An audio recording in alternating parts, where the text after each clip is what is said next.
Bilmadim, lekin men oddiy bolalarga tegishtirib aytayman, любой o'g'il bolani sharoit yo'liga sindirib qo'yadi.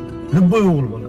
Misol uchun sharoiting yo'ligidan qo'ling kalta bo'lib qolishi mumkin. O'zing xohlagan, o'zing qilishni xohlagan ishlarni qila olmay qolishi mumkin. Masalan, qizing bilan gaplashasan. Qizing telefon qilib aytadi sizga, "Qarochi, menga suvchi jo'nating, tezroq uyingizdagilarni jo'nating, birga bo'linglar u yoq bu yoq." U so'ramaydi, u qiz kallasi ishlamaydi. U mana bu bolada sharoit bormi, yo'qmi? U bola xohlaydi, rostdan uylanishni xohlaydi u qizga. Lekin sharoiti yo'q. Eng qizig'i erkak kishi aytolmaydi dardini. "Voy, meni pulim yo'q" deb aytolmaydi. Cho'nsanmi, sabr qilib, sabr qilib. U tushunmaydi.